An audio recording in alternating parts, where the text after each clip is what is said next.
Good evening and welcome to Intellectual Publics, coming to you from the Graduate Center at CUNY. My name is Ken Wissaker. I'm Senior Executive Editor at Duke University Press and also the Director of the Intellectual Publics Program. I'd like to, before we get started, thank Chelsea Largent and John Chianesi for their invaluable support work in making this happen tonight.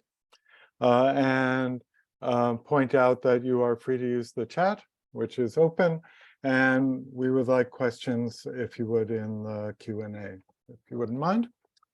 That out of the way, I can't say how much I have been looking forward to this conversation tonight between two writers and scholars I've admired as long as I can remember. Certainly back to the 1900s, as we now might call it. I can remember reading Thulani Davis in the Village Voice back when I was still working at a bookstore in Chicago. Smart, always insightful, not with like one single beat, but was so smart on so many. Only later did I find out that she brought Greg Tate and so many others to the paper. And one of the things we're going to find out about tonight is just how many things she has done.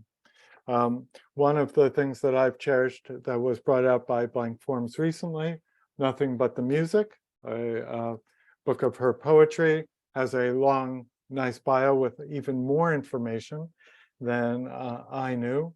For instance, that she was schooled in spoken word by two of the last poets.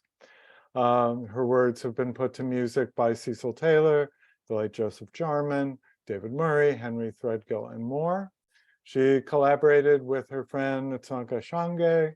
She reported on the Angela Davis and Soledad brothers trial for the San Francisco Sun-Reporter. It's really a couple of lifetimes work of cultural gifting to all of us. Really a legend and cultural hero of our time. After doing all that, she went back to get a PhD at NYU, because what else are you going to do, really? And that was the origins of the new book that is part of the occasion for tonight, the Emancipation Circuit, which is really fantastic. No small effort, as you can see, having went into this. In a small promotional moment, it is now 50% off with all the other Duke books at the Duke Press sale. And despite all this accomplishment, one of the most amazing things is working together on the book. This was working with as beautiful a spirit as one would want to collaborate with in the world. Somebody who did not knew enough about work, that knew that making things happen required it, didn't expect other people to do things for her, and just really kind of amazing thinker and creator. Recently, one of the many librettos that she's done on the Malcolm X opera by Anthony Davis is being reperformed. She's been the recipient of a Lila Wallace Reader's Digest Writers Award, Pew Foundation National Theater Artist Residency, and a Charles Reason Fellowship on the Future of New York City. She was the first woman to win a Grammy in the liner notes category, and there was a great Daphne Brooks article about that in the New York Times for writing about Aretha Franklin's Atlantic recordings. She's currently Associate Professor and Nellie Y. McKay Fellow in the African American Studies Department at the University of Wisconsin-Madison. And she will be in conversation tonight with my friend and hallway neighbor here, Eric Lott, who teaches American Studies at CUNY Graduate Center, published widely and lectured widely on politics, on music, on cultural and performance history, has written for The Village Voice, The Nation, Transition, American Literary History, American Quarterly, and has written 3 path-breaking books, Love and Theft, Blackface Minstrelsy and the American Working Class, which Oxford brought out in 1993, and many of you can probably remember where you were when you first read it, now in a 20th anniversary edition.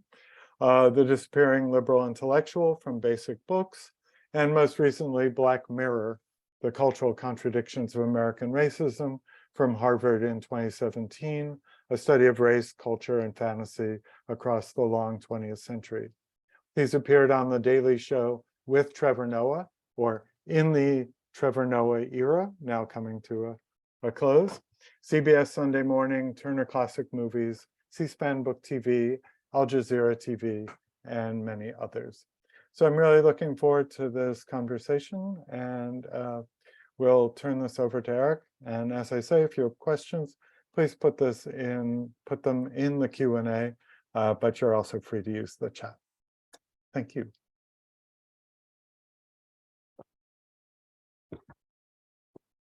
Well, my thanks to Ken and Thulani both for making this happen. And I think it goes without saying that it's my great pleasure to be in conversation with her this evening, Thulani Davis, of whom I've been a devoted reader for decades, a relationship, if you want to call it that began in the 1980s in the pages of Village Voice, though she was writing well before that. The immediate occasion for this event, as Ken says, is the publication of a remarkable new study of mass Black self-activity during Reconstruction, the Emancipation Circuit, Black Activism Forging a Culture of Freedom, published over the summer by Duke UP. But I hope in the time we have here, we can talk about her fugitive commitment to formal variety, as I like to think of it, not unlike those she describes in Emancipation Circuit, formal strategies that include not only, and I'm going to name some of them, not only journalism, but poetry, While the Renegade Ghosts Rise from 1978, and Playing the Changes, 1985, that's not all, but that's some. The novels 1959, which is 1992, and Maker of Saints, 1996.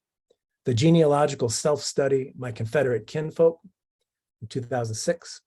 An earlier foray into Reconstruction history, theatrical works, an adaptation of Brecht's Caucasian Chalk Circle, collaborations with Ntozake Shange and Jessica Hagedorn, stagings of Du Bois's Souls of Black Folk, and such plays as Everybody's Ruby, 1999, with Felicia Rashad and Viola Davis, and Ava and Kat in Mexico from 1994.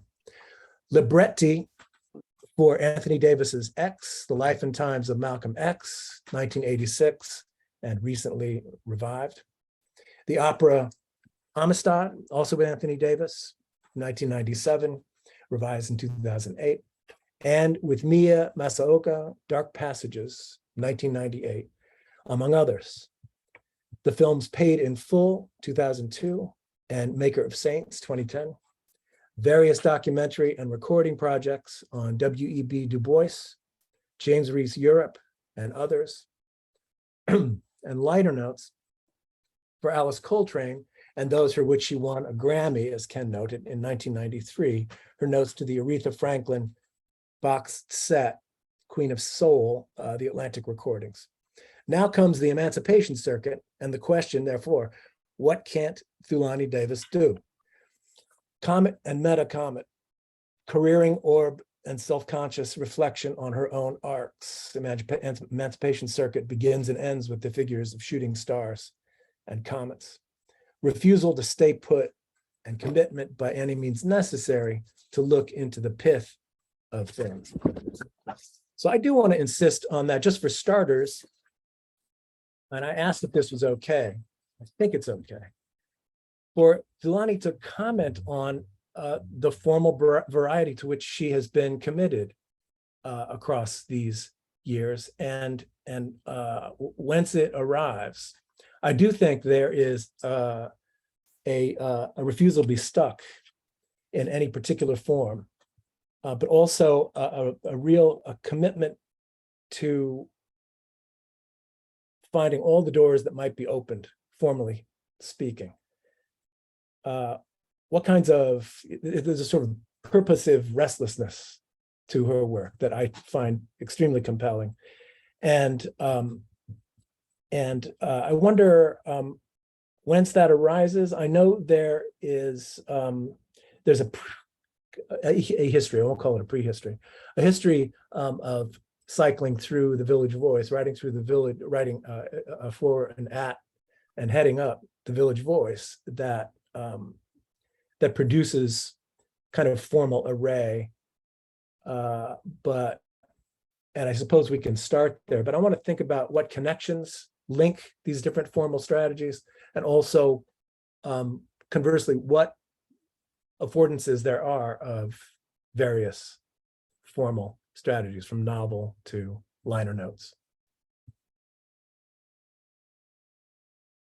Okay. I'm going to start before the voice. One, I think my father, the chemistry professor, discouraged me from being afraid to try stuff. So I think that's really important. A lot of people go to law school but want to write novels, but it's scary. So I am willing to try stuff and fall on my face. So that's it's a good thing. In high school, even before high school, I was interested in theater. I took acting lessons, realized instantly at age 14, I was not an actor. And I got interested in writing plays, but I was planning to go to law school and be the next Thurgood Marshall. That was my plan. So college was just something in between. I had discussed with my dad if I could go to art school, and he said, "You'll starve to death." So I stuck with the I'll go to law school plan, but I did start writing poetry in college, and my writing teacher was Elizabeth Hardwick, who said, "They're not poems, but keep writing them."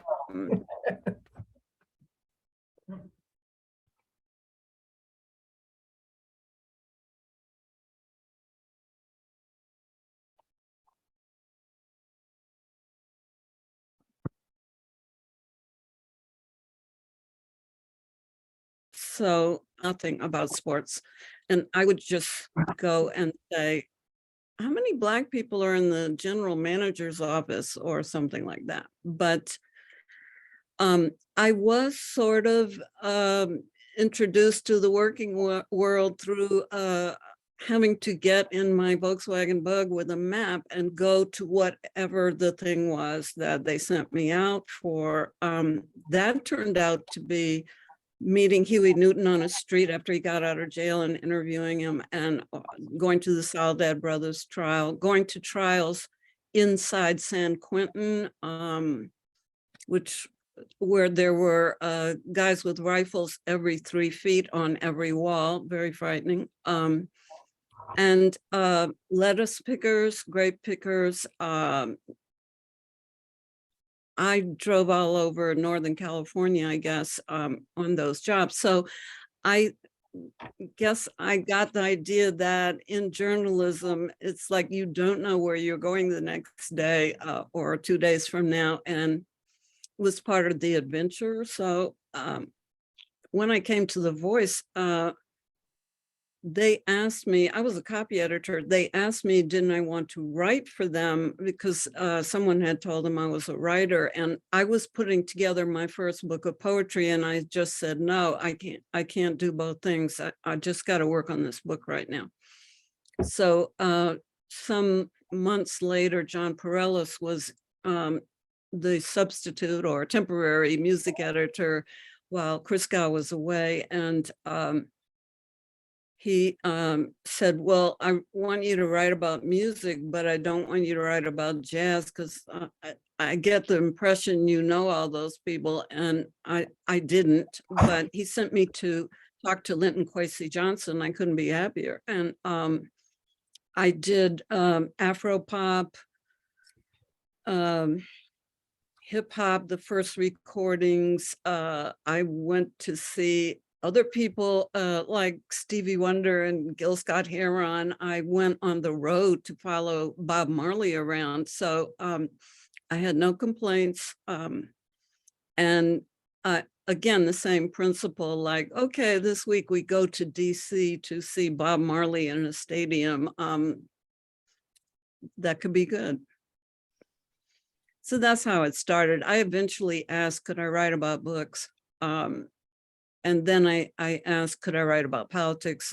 I've always been a politics junkie, but as an editor, I was editing mostly politics. So I wanted to get some experience doing that during a presidential election, because you cannot be a national desk editor at any paper in this country. And we didn't have a Black one who was a national desk editor at the time, but you could not do that without covering a presidential election. So I did that with James Ridgway, and it was fun.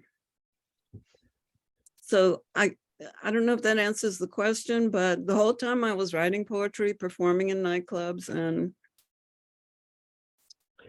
No, I was going to say, what's great about that itinerancy that you're both heir to and embraced, seems to me, is an attraction to, and it's true of all the figures, it seems to me, that you've named, and it links up to Emancipation Circuit too, and that is from Negroes with Guns in San Francisco to Lynn Kwesi Johnson, to many of the other, to Huey, a kind of political performance or performance of the political in spaces of assembly that you really emphasize in Emancipation Circuit, that that you are highly skilled at sort of eliciting journalistically and talking about critically, and going through the various forms, just putting together, thinking about our conversation tonight, your own attraction to, like, your own performativity. And I'm wondering, to go back to the poetry groundswell, as it were, because that really does seem fundamental for you in many ways, but the poetic impulse. Is that a performed poetry? What kind of poetry are we talking about? Sort of at the root for you.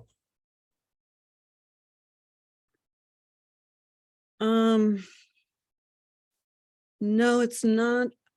I do write for performance now. Writing operas, it's like right now I'm writing poetry in character to be performed by someone to some music I don't know about. But no, it started out as just personal expression. I think that was the stuff Hardwick had trouble with, because I wasn't getting close enough to my own emotional life. But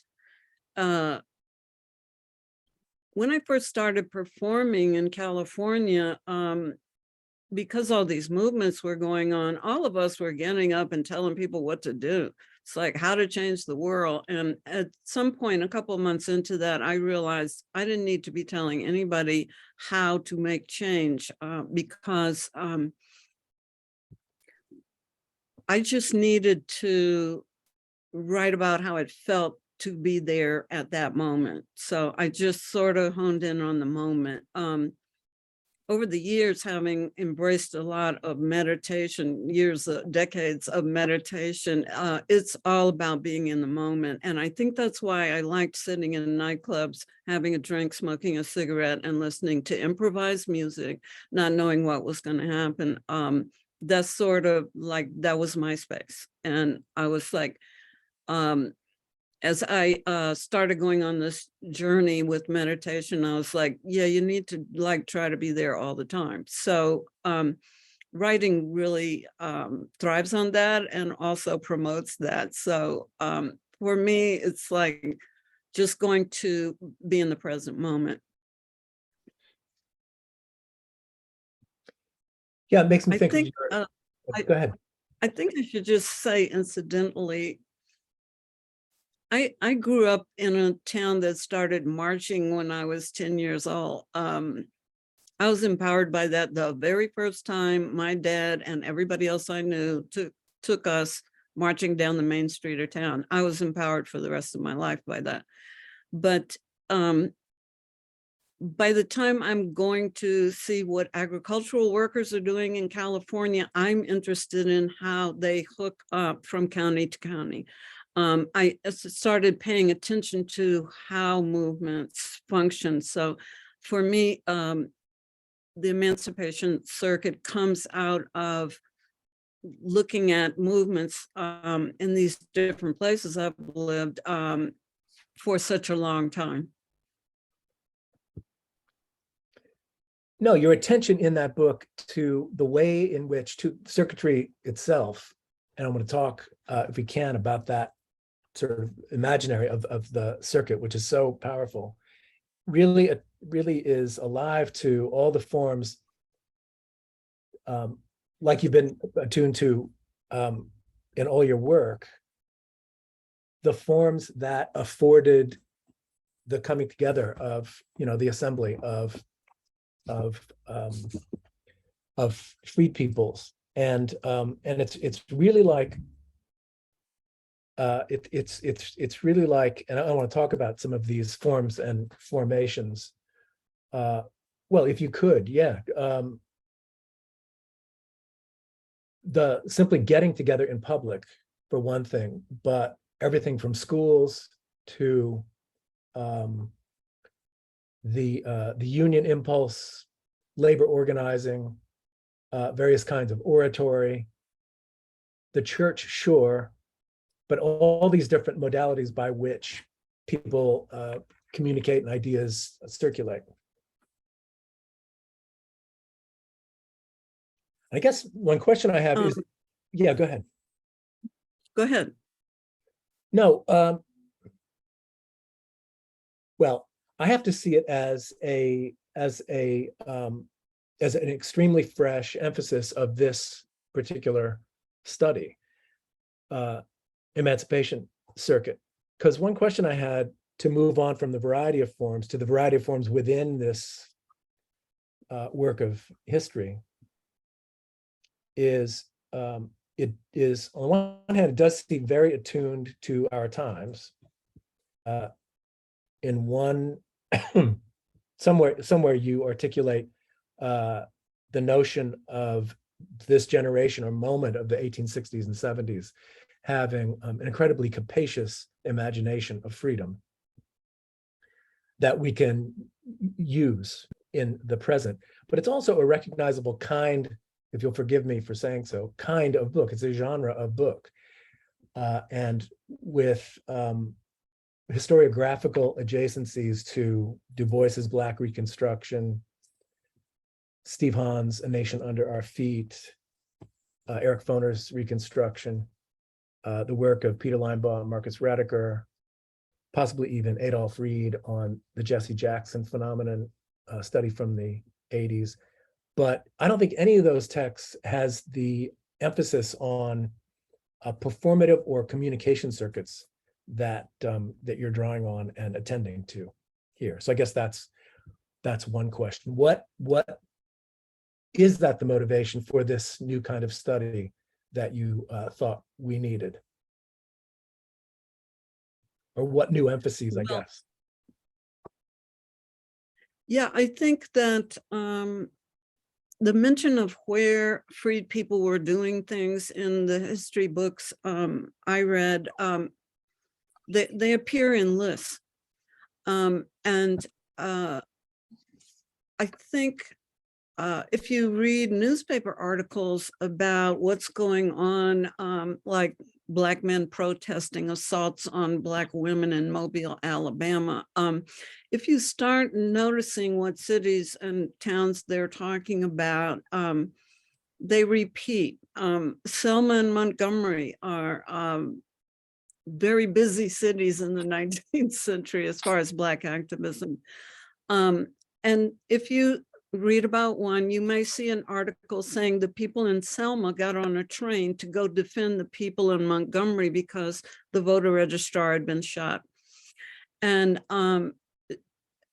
so if you look at political documents, the connections are not there because, or they're not easy to find, because people from a town in North Carolina might have written the military and said, we need Black people to be allowed to have a fire, to be part of the fire department. We need a fire truck that will come to our community. But if you keep looking, that happens in a lot of places. And there are instances where people in public meetings are using the same vocabulary in Virginia or North Carolina that they were using in Tennessee. And I start wondering, what are the communications that were happening? So from doing that genealogical book earlier, I knew where I'm from, people traveled by boat across the Hampton Roads to have meetings. That must have taken hours. And so I started looking at rivers and other instances in which people went from Black community to Black community via rivers. So there's these connections that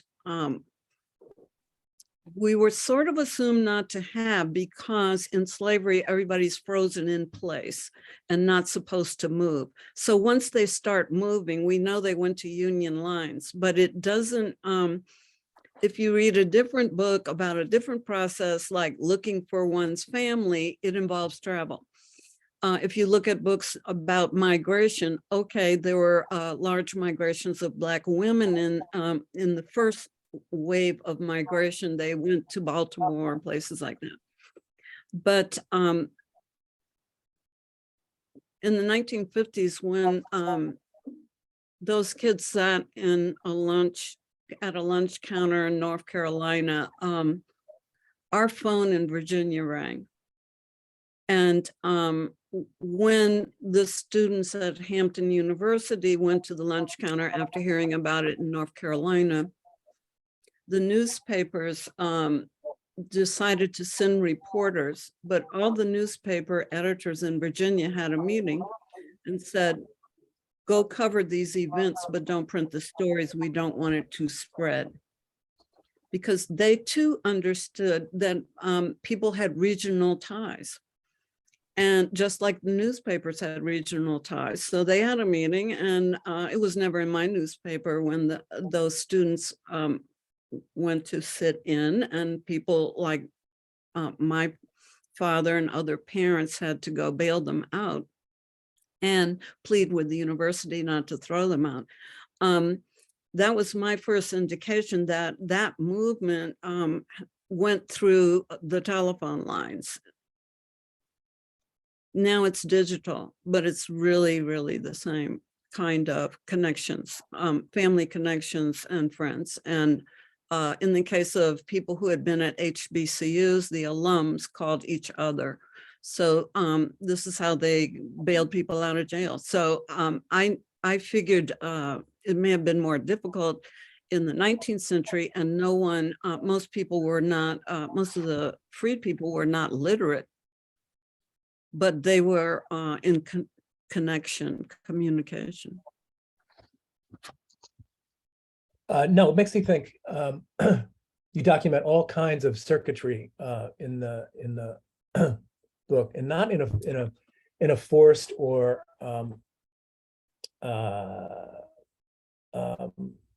kind of flashy way. It just arises from the masses of evidence that you have assembled here. To many kinds of circulation, but one is circulation of information among people who before they moved, before flight, before troops got in the vicinity and they split, could nevertheless, in other words, they were forced in one place, could nevertheless transfer information. Like there early on in the book, there's the despicable master who dies during a blizzard, I think it is, and somehow The doctor. Yeah, Yeah, somehow, he had been mayor. but people miles and miles away somehow knew this, and knew just when it happened. then other kinds of circulation and circuitry that happens when it's really kind of amazing. Lincoln blockades, this is all from you. Lincoln blockades the coast from Virginia to Texas, 3,500 miles of coastline, blockades that coast to external aid and from and internal passage in April of 1861, and very rapidly, Du Bois calls it the general strike, but you characterize it in other ways as flight, as movement that utterly transforms the character of life. And that's just to work from your numbers again, that's at least 400,000 people up and leaving, or deciding not to, and working against those conditions on the ground out of 4 million or so people. So it's an extraordinarily new kind of situation of displacement, of vagrancy in the best sense, of like conditions being thrown completely into a new kind of revolutionary upheaval.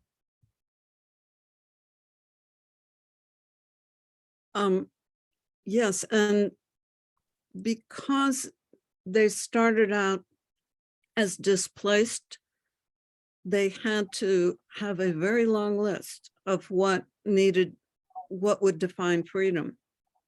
That would be autonomy, being able to feed, clothe, and house your family. One of the very first things people in flight did was public religious practice.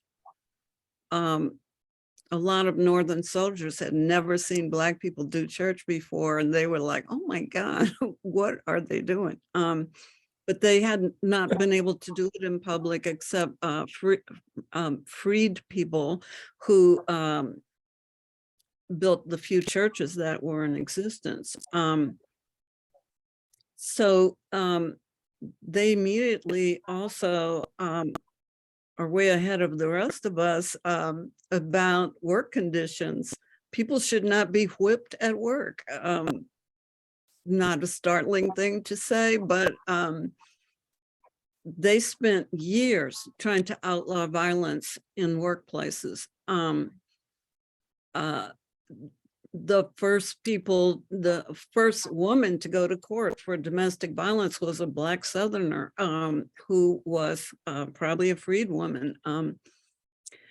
And she won her case, but nobody paid attention to it because that was a Black woman. What did that have to do with white women in Baltimore? Or it wasn't used as a basis for further action for a long time. They immediately started thinking about what was wrong with prisons. First off, they said there shouldn't be violence against people who are in prisons.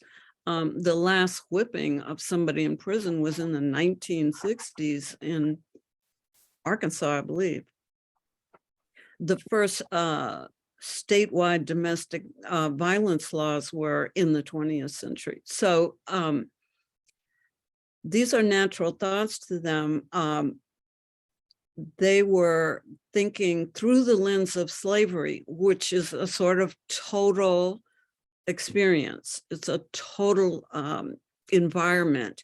And so they come out with this very wide vision of a total vision of freedom. That means I'm in charge of my body as a woman in the world. I need to be able to call who I want to be with, what kind of health treatment I want, all of that. It's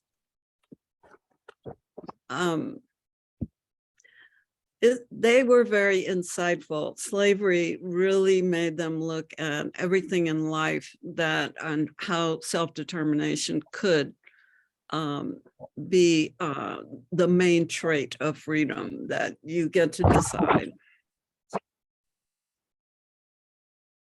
Yes, and I have to say, it leads me to the observation that counter to some ways of studying this moment and others, your insistence all the way through and on circuits of communication produces this very multidimensional, rounded sense of the kinds of imagination of freedom that that erupted not out of nowhere, clearly out of a long foreground, but your insistence on the general commitment to the kind of the absolutely revolutionary character of parliamentary, participatory democracy, assembly, is striking compared to the way some writers write about it. Oh, well, I foreground in my head that meetings on plantations, secret meetings about, let's say two people are having a dispute and the elders of the community are going to decide. Women could always speak.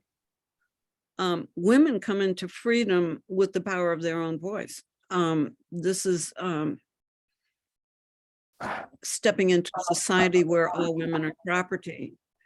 And if a woman wanted to divorce her husband, she had to ask his permission. So they come into wage work and community meetings empowered in a way, even though they don't think anything of it as a special.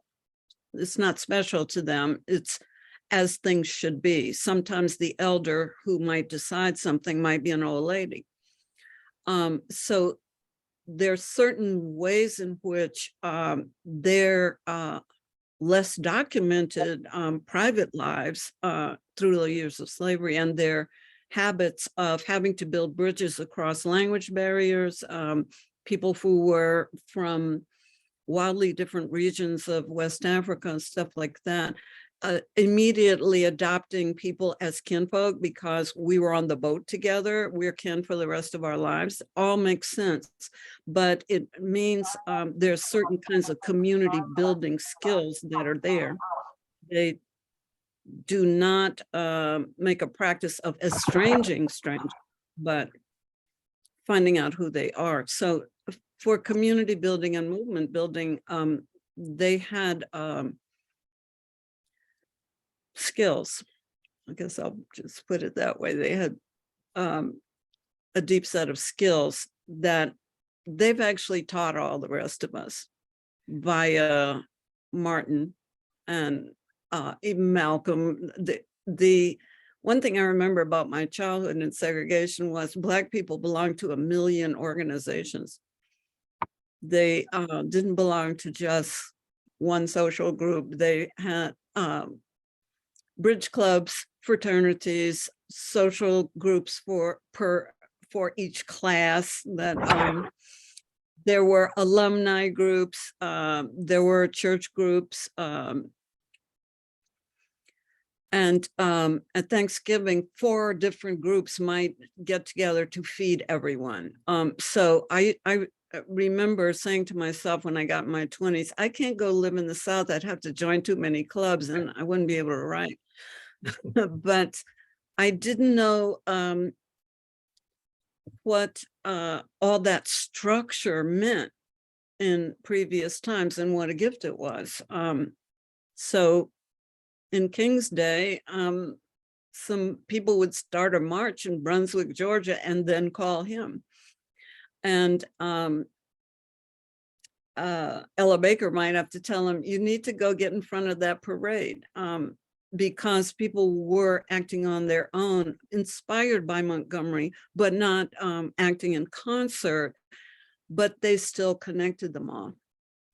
So that's had a big impact on how we do democracy in this culture. Mm-hmm. No, well, and it's I think. Yeah, no, I have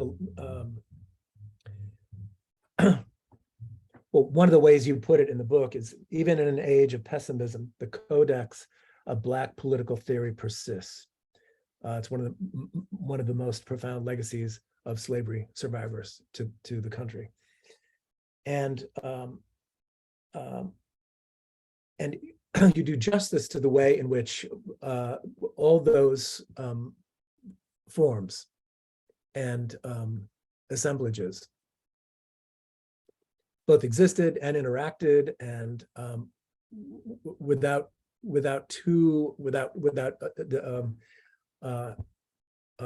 an oftentimes forced sense of focus on the charismatic leader, let's say, or particularly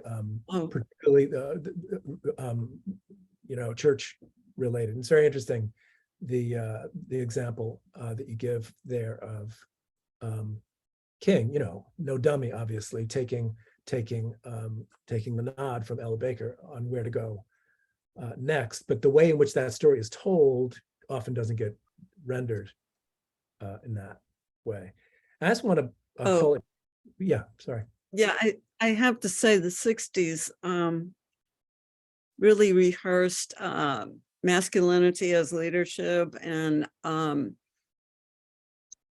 I really think things like being on the cover of Life magazine or Time magazine, the media of the time turned the leadership thing into a really different kind of practice. And people were attracted to that, and people who wanted to be leaders were attracted to it.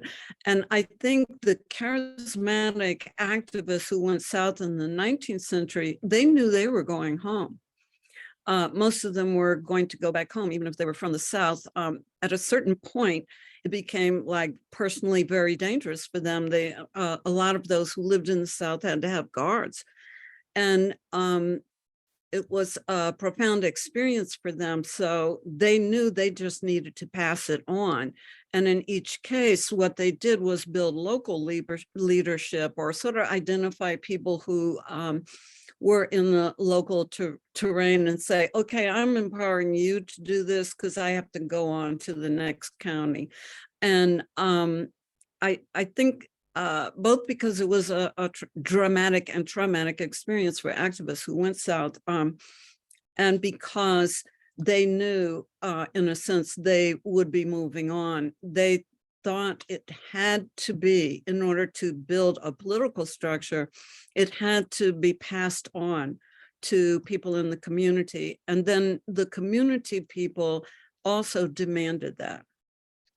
So they wanted to be able to do whatever it was after the people left. So it was more organic, and there are organic intellectuals involved, people who just got the grasp of what it was they had to do. Whereas the 20th century is really way more about building media attention to make it work. And I'm not saying they shouldn't have done that, or I don't know the answers. I'm just saying there's a big difference, because the media in the South at the time ridiculed Black people, especially anybody who got elected to office. So they more or less, in all communities, tried to start Black press, but otherwise they sort of had to ignore the whole business of being ridiculed for having demands. Mm-hmm. No, once again, in this book, the emphasis on participatory infrastructure is really incredible, as opposed to the charismatic leader, or and the forthright basic demand, and the emphasis. Another way in which you render it, I mean, it's always just kind of astounding, to look in the wake of 1861, just to look across the next several years out to, let's say, 1868, and the publicly articulated understandings and claims and demands of that moment, and the way in which new vistas open and people grab those vistas in a way, as you point out, that would not have been possible or even conceivable like 4 years earlier. Just to Mhm. grasp that fact. But I wanted to draw attention to one of the infrastructures of this text of yours. And that is that after it goes state by state, and I want to talk about that a little bit here because I think it's interesting. After every state analysis, there is a table of accounting for the institutions present, U.S. troops, and not only state by state, but county by county in each of the 9 states that you treat. U.S. troops, a railroad, key to the Emancipation Circuit, as were waterways, but the railroad even more, perhaps. The Union League, a group that was singularly important. The American Missionary Association, is it? Local Black press, Black political representatives who were elected in scores in the late 1860s and then sort of evacuated by force, one can only say, by the late 70s, 10 years after that. Knights of Labor groups, and then other kinds of activist groups. And that is, among other things, that is arduous archival work that that this book is based on. We know that in the Reconstruction period, okay, troops come in, and after 1865, shortly after, the South is carved up into 5 military districts, which you attend to here, but you also give a chapter each to a thematic or conceptual focus that you dole out to a state by state, which is very Du Boisian, actually, the state by state. He doesn't do every state in a chapter of its own, but it reminded me of Black Reconstruction. Although you're far more attuned to sex gender formation in these state formations. But Virginia, the topos is assembly. For North Carolina, custody. South Carolina, majority Black population. Georgia, mobilization. Florida, faction. Alabama, redemption. That is what white people called it, white supremacists called it, taking back the state. Louisiana, societies. Mississippi, bulldoze. Arkansas, minority. Can you talk just for a second, if you would, about how you came to like 2 or 3 of those conceptual dispensations and attached it to a state, and then what they do for you in terms of your thinking about that state? Some of the things that I'm using happened in other states. I would imagine women fought for custody in other states besides North Carolina. The states are arranged in the order that it happened chronologically. I originally wrote this book entirely chronologically, which meant you were going to go from Virginia to North Carolina to South Carolina anyway. But I got some negative feedback about it, and I was like, okay, I eventually said, I'm going to do a roadmap. So the things you mentioned on the tables are the things that, and I contrast counties that did not elect people to office and counties that do. The ones who elected officials had all those things you mentioned. They had access to a Black press, even if it wasn't very nearby. They had access to schools. They had the stability of having Union troops come through, so that was a safety measure.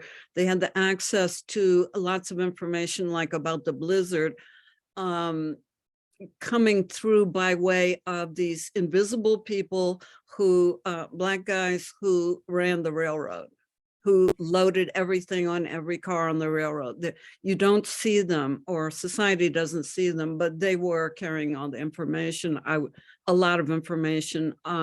People went to train stations to hear information. So those in places where they had all those things, there's more and more activism of different kinds over a sustained period of time. So that's just how it struck me. I kept looking and going, okay, they did 5 different kinds of activism in this place. What was it that they had established so in places where Black people were distinctly in the minority, those things were harder to do. So it just, and Du Bois pointed me to one thing also, which was that sometimes when the population was near to 50-50 all the time, Black people still won. And he sort of says, be cautious about that. Of course, in the 60s, we all were told you had to have more than 50% population that would be in a city in order to elect people, and it became a rule of thumb. But in Norfolk, Virginia, they must have been really good at politics, because it was going back and forth between white and Black majorities all the time, and they kept electing Black people. So I started looking at it like that, like, okay, what do these communities have? And then I put them on a map, and I could see that the next place organized was next door, the county next door. So once I started drawing them on maps, I was like, this is a circuit. So that's, I just got curious about where people were very successful in organizing. And then I tore a tendon in my foot, and I couldn't go to Memphis to do some research, and I started drawing the maps of where I was finding the activism, and that sort of taught me what I was actually saying, if that makes sense. Yeah, it does.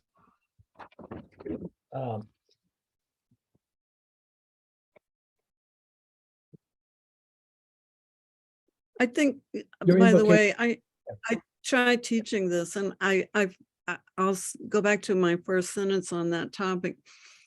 I tried to get my students to imagine displacement.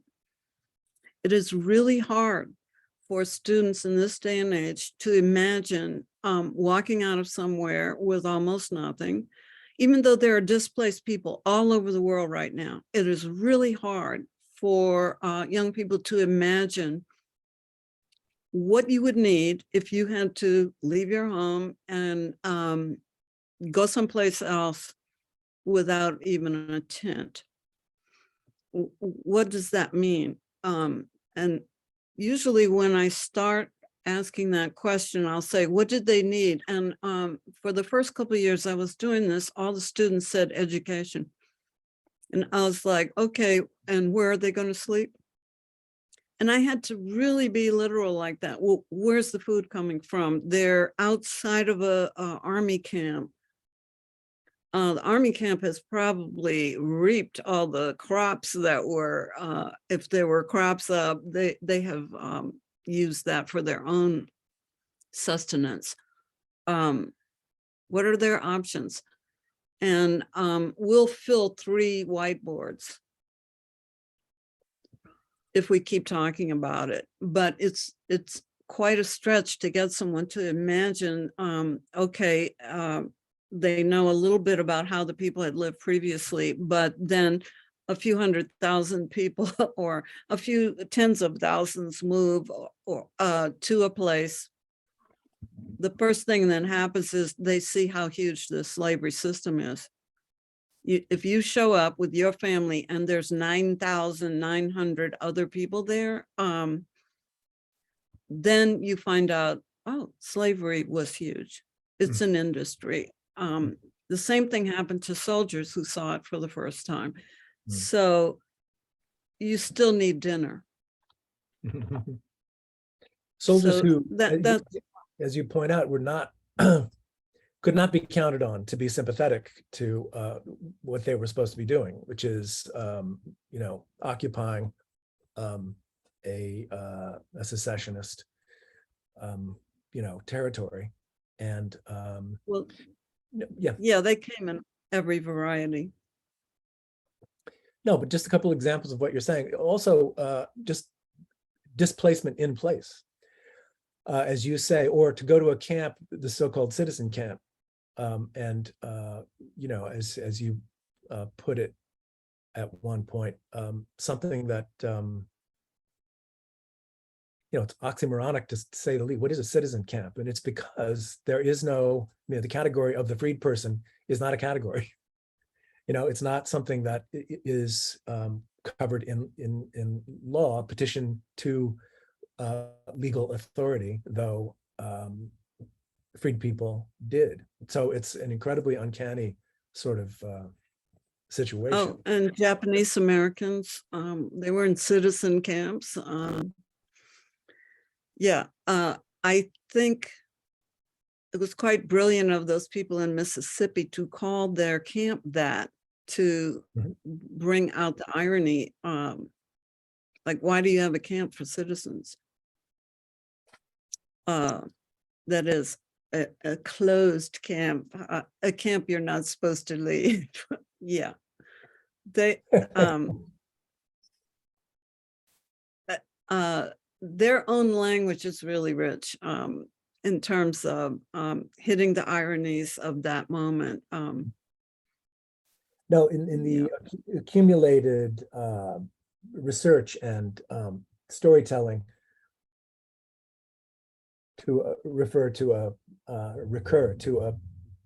favored category of yours, I think, storytelling, it was just really is really rich across these chapters, and there's just so much there. But I wanted to read from the Emancipation Circuit Roadmap, Chapter 2. I just want to read the etymology because it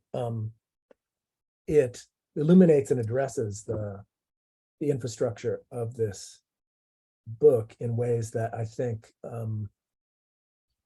would be of interest to people.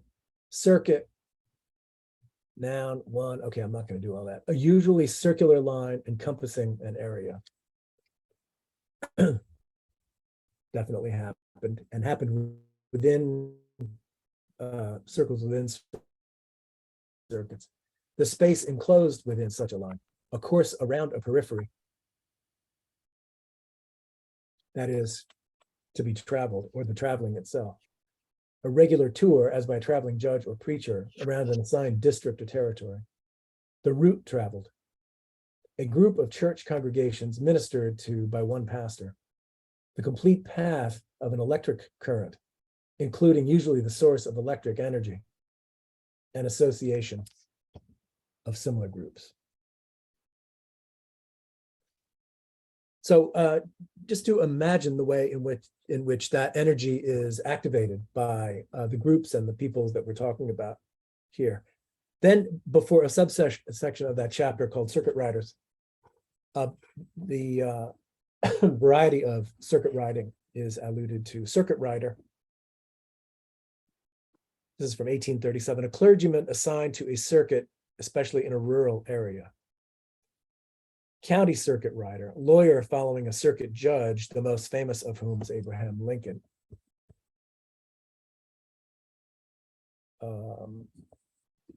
Church circuit rider, a traveling preacher.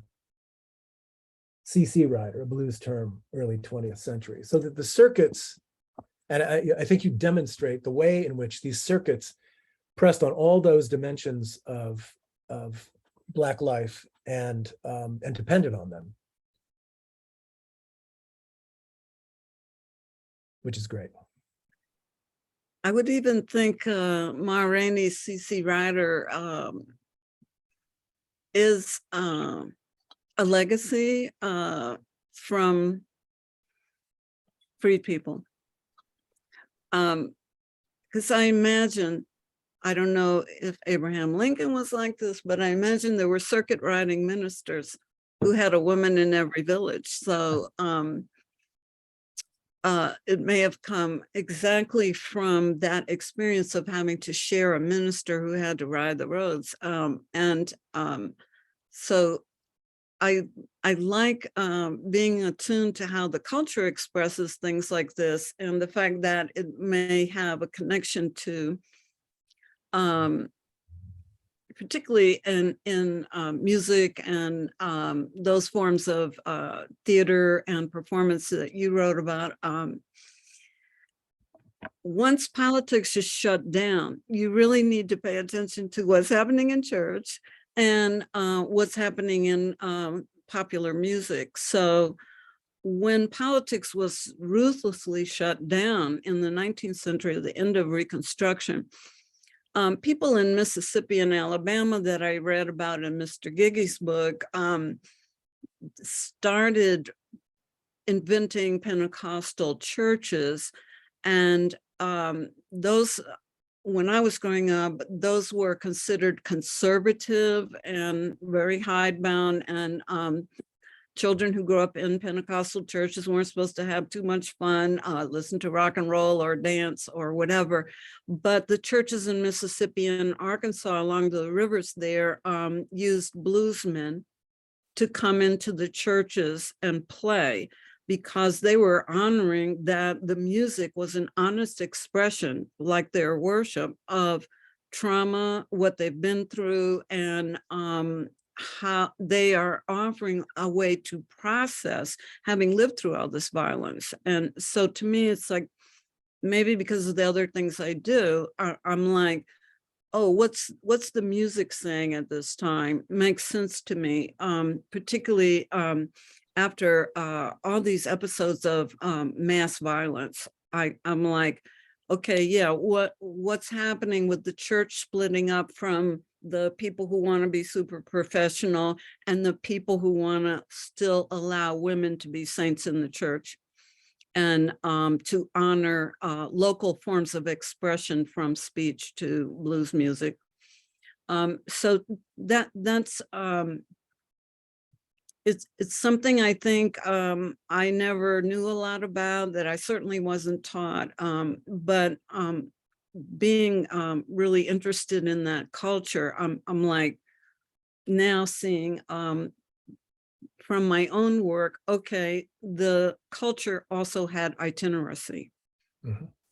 It's moving also with those people. So Robert Johnson is going up and down Mississippi, but he's hearing other people all the time. Mhm. And there's different shows in Memphis, in Robert Johnson, is that his name? In the theaters, in the Black entertainment sector of Memphis, and they're learning from each other. New styles, new forms of humor, whatever, because both the comedy, the church music, and the blues music or whatever was preceding that is improvised. So Louis Armstrong is working with a band, working up and down the Mississippi, and they discover he can't read music. So they teach him how to read music, and he's encountering other forms of the music, all these places he's going. And so I'm really convinced it's important to look at the culture being sort of in movement all the time, particularly in this country. Yeah, no, totally. And those itinerant performers are sponges. They're soaking up all kinds of, Oh, seeing, yes. other people's stuff. And just to look at the repertoires of people like, I don't know if there's records of Johnson's repertoire. I mean, not the amazing stuff that he committed to record, but still look at Armstrong's book, or which is just runs the gamut from corny to less corny. All the amazing things that Armstrong was. There was a lot of any gigging musician, especially if you're traveling like that, is confronted with situations like that, or Thelonious Monk accompanying a Pentecostal preacher, as a kid early on. Absolutely. I looked up a guy today named Charles Bobo Shaw, who died a couple of years ago.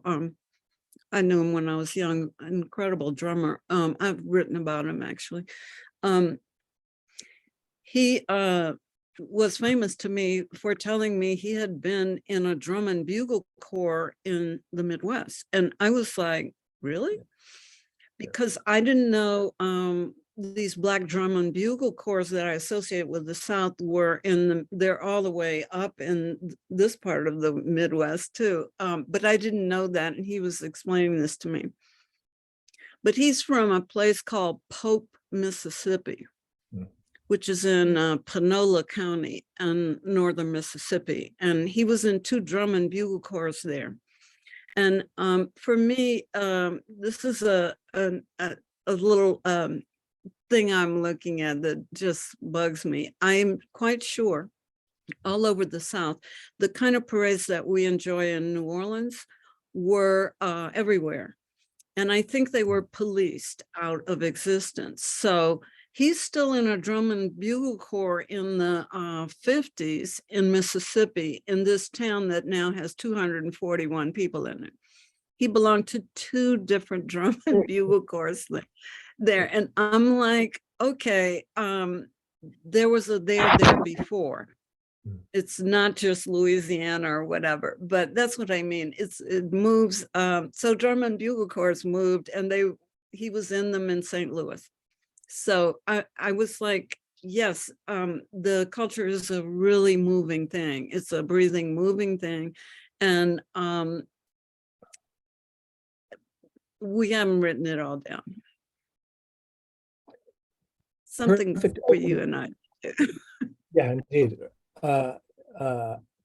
Perfect opening to talk just for a couple of more minutes, and then we'll open it up to Q&A here about the revival of X, The Life and Times of Malcolm X, which is music that you have helped write, obviously, but it's not itinerant in this way, but it is itinerant across time. And so one question I had about it was, I mean, I just would love to hear you talk about it, but in particular, does your returning to, well, I would think that returning to it must return you in some way or other to the 80s experience of it, however you want to take that.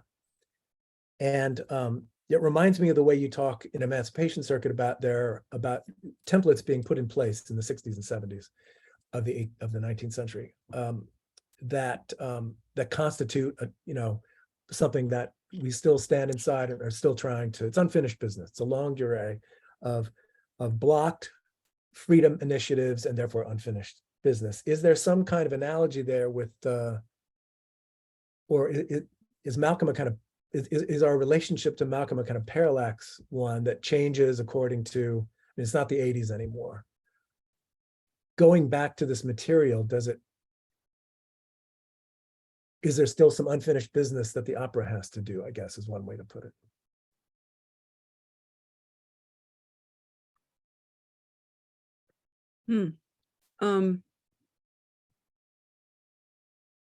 Yes, I think there's unfinished business the opera has to do, having to do with what younger audiences are exposed to today. I think when it goes into theaters or is on TV or whatever, it will give access to a whole bunch of people to something that's pretty hard to access. And I don't know that anybody's public schools takes children to operas. I don't know if they're taught that it can be relevant to all the peoples who live in this country. There are all these composers writing today from just dozens of communities that have never been represented in opera, and telling stories that are not told. So in that sense, I'm glad we were able to open that door. But I sit through it now and I'm like, one part of the story is so many years later talking about the collapse of a possible future when the whole country was in a certain kind of motion towards justice. And that got waylaid, delayed, attacked, whatever. It sort of stopped moving at a certain point. But I think the human story about the human being in there, I hope I think when I was writing it, I was trying to make it not temporal, but about what humans should strive for. So that human being in the story goes from traumatic youth to what is still a common narrative in this country, youth on the streets, hustling, going to jail, believing that is like the cynical view is the only way to go, to in this opera coming back knowing he's under constant threat and saying he's free. What does that mean? You have to think about it still. When you sit there and you listen to him, it's like, well, how did he think that? And the journey I personally had to go on, I felt, was I had to ask myself, how did Martin and Malcolm get ready for that? How did they make their peace with the fact that there were guns pointed at them and just say, okay, I go forward? They had families. It's looking at it through the eyes of COVID. I'm like, I still need to know that. How do you just say, yes, I am I'm able to be free, to make myself free, so that I am not walking around but either totally enraged all the time and or unable to do my work because I'm frightened. Those are it's just a human journey you have to take to be free to feel adequate to your life and able to enjoy your life and free of whatever that was, or all those things that were there to cripple you. So that was my journey as a writer. It's still my journey. So I look at it now, and when I saw it in May, I sat and cried through the first half hour because I actually remembered a childhood experience of losing my mother. And I didn't use that to write the aria for Malcolm to sing when he can't reach his mother anymore, but, or at least I'm not aware of it. But I sat there, and every 11-year-old who sings that aria makes everybody cry. But this time I actually remembered being in the room and being told, and I was like, wow, good. Maybe somebody else will say, wow, yes, he wasn't 11, Malcolm, at the time, but the child in him was still saying, Mama, help me. Mm. They don't want to give me a chance. Mm. It's a place a lot of us have to come out from. Thank you for that. We didn't actually change anything much either. So I think musically, it's still a dazzling experience. Anthony's music's wonderful. Yeah. Well, our charge, I think, is to open it up to questions. Yeah.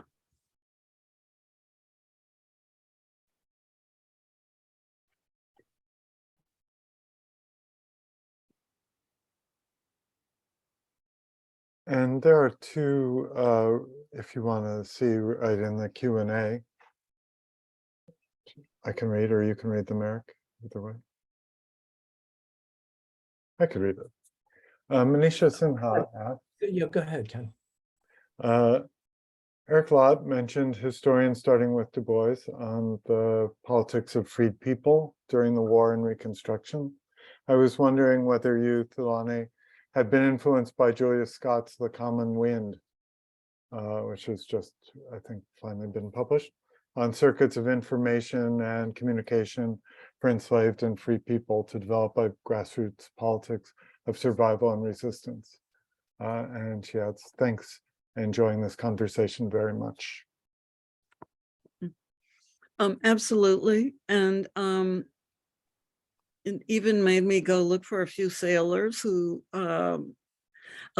quite a number of freedmen escaped to, when they got to the Atlantic coast, signed up for the Navy as well. And I write about one guy who learns how to read and then starts subscribing to this radical Black paper from New York, and then starts sending subscriptions to other Black people who are in the service. But yes, it's very much like how I was describing how I felt the sit-ins of the 50s spread. To me, I had actually lived through an experience of the common wind. I started looking for ways in which we could establish that people read the, Walker's book or David Walker's manifesto. Could I look for that?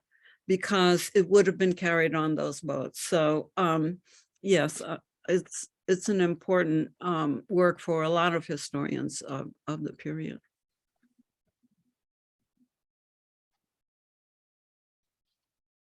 Thank you. And then Yanis Silagakis, I hope it's pronounced correctly.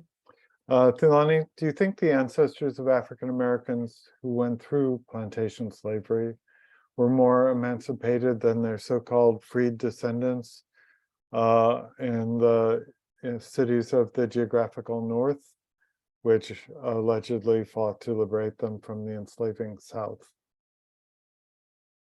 Complex question. Then their descendants. Not Hmm. there, yeah. I have no idea. I think every generation is emancipated in different ways, but depending on how much they're able to learn about the past, they may be hampered in new ways. It's important, I think, to be able to put the amount of liberty you have in some kind of perspective in order to know where to push, I guess. And I think this is a realm where Black literature written by the likes of Baldwin really tell us what that experience was like and what awareness they had or didn't have. Even the writers of the 20s were kind of letting us know that some people in the North did not know the stories of their grandparents, so to speak, and felt they were being judged by the terms of what it is to walk down the streets in New York City as a person who does not have money, a person who's brown, a person who's female, that that was a certain kind of confinement that was quite different from being enslaved, but a confinement all the same. I think those were the two questions we had. Did you have any others, Eric, or? Well, that makes me think of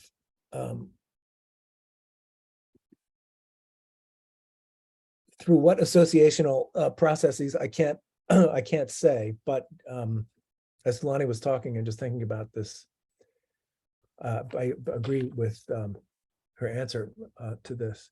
But the soldier who at a certain point stands up and said, in addition to the cartridge box, we need the ballot box and the jury box.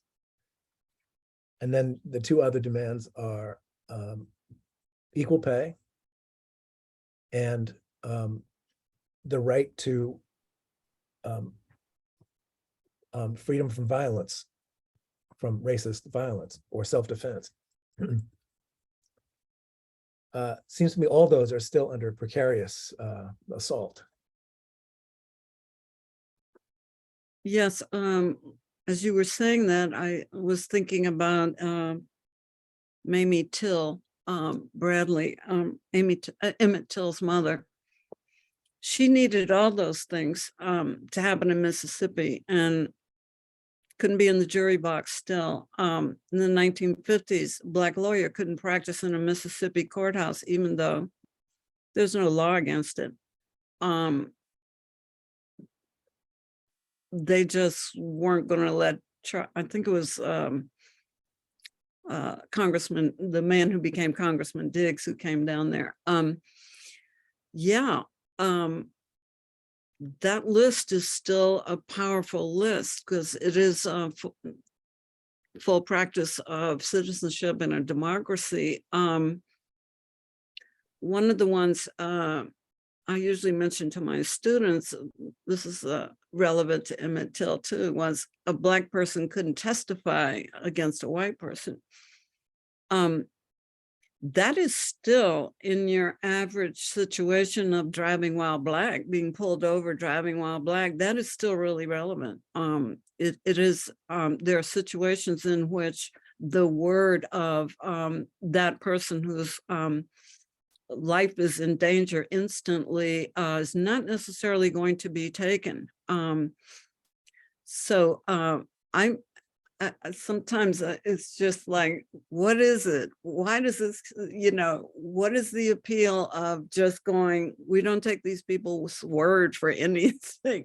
It's, there's this, it's kind of crazy. And because it seems like after the end of the world already, I don't spend a lot of time going, okay, why is it my word that I wasn't speeding doesn't matter? Or it's really something we just have to keep bringing up, I guess. And those three things that the guy said, we want the boxes that he wanted. Yeah. And this guy had been in a unit where a lot of Black brothers of his got killed during the Civil War. So there was a certain clarity in his mind that, yeah, we're trying to keep. And speaking of bullets, one thinks of the association of all this with federal troop presence. And the moment that you're writing about, Thulani, is very much, although nothing is guaranteed, and the particular feelings of those troops varies widely. They are there doing a thing at on federal orders, like Gwendolyn Brooks said. The troops had their orders, but the Negroes look like men. And federal troops in the 60s could not be counted on. I mean, there's instances like Little Rock, Eisenhower sending troops to Little Rock, but federal troops are doing a different kind of thing at that other moment. Anyway, we'll let that one go.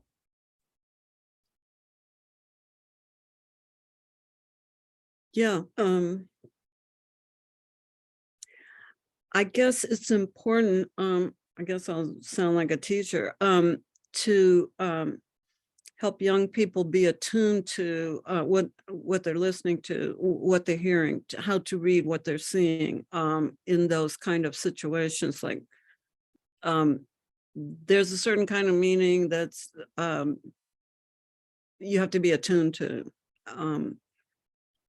So I think that's part of our job. So we now have a couple of questions. We're down to just a few minutes, but Deborah McDowell asks, imagine a conversation between the subjects of your study and contemporary proponents of Afro-pessimism. What might they quarrel about? There's a good question. Thank you, Deborah. I'm not sure I would want to be at that discussion. Hi, Deborah McDowell. I saw one, Angela Davis spoke here, and the head of the Black Student Organization, who was in the balcony, asked the question like, what do you have against Afro-pessimism? And he had seen her talking on a television show from Germany with, oh God, I'm gonna forget her name. Anyway, she went on to explain that she really feels like that all this work has to, that it has to be filled with the kind of optimism that she has, I guess, and that she was cognizant of what they were trying to do, but she felt like, I guess there's a temperamental divide there about whether it's helpful to look at it through the eyes of nothing's ever going to change or this pessimism. And the next day in my class, we had the same discussion, and I said to myself, wow, I get where they're getting the Afro-pessimism from, but I believe our ancestors might have been very patient and said they're young. Life teaches you that you either have to, you know, go into situations and say, I'm going to do my damnedest to survive it, or you have to attend to those crises of the psyche that are presented by constant, obstinate refusals to acknowledge the humanity of your life. I think that is one of the struggles, regardless of how long you live on this planet. It's like you have to at least accept yourself and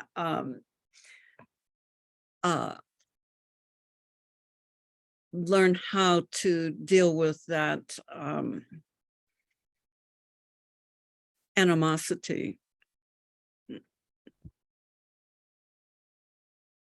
Well, we still have a couple of good questions, but I think we're out of time. So apologies to those we didn't get to, but this feels like a very good note on which to close. And I just really want to thank you both. So very deep conversation. I think everybody who listened learned a lot, had lots to think about they hadn't before. We'll be posting the video once it's captioned. Thank you, Chelsea. Up to YouTube, so people will be able to share it and come back and hear it, because I think a real treasure tonight, and really grateful to both of you. Intellectual Publics will be back at the end of November with a conversation with Ricky Rodriguez, and Gavin Butt, both of whom have written on a different 80s music in books that have just come out, and we're going to see if we can get a conversation between Riverside and London going about the possible pop dreams of that moment. But thanks everybody for coming, and I hope you enjoyed it tonight, and we'll talk to you again soon. Thank you. Thank you. Thank you.